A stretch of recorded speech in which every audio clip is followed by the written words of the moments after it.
Hey guys, I'll show you how to fix this problem on Windows system. Firstly, go to search bar, type your CMD, then right click on it and select run as administrator. Select S. Now type your NETSH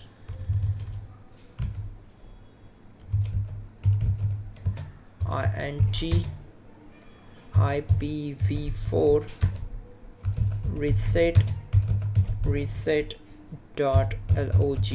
and hit enter. Then type in NETSH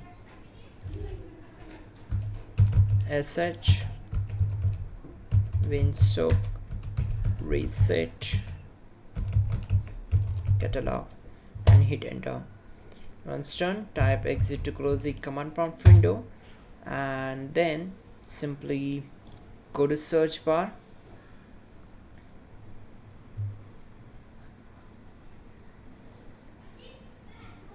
type your control panel, open it.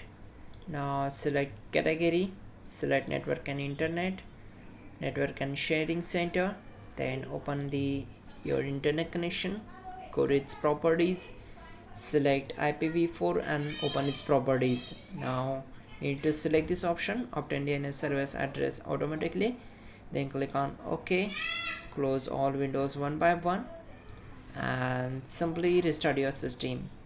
That's it guys. You can also check out our description link to fix this issue quickly and effectively. That will be a better way to fix this issue. And yeah, don't forget to like the video. Please do subscribe the channel.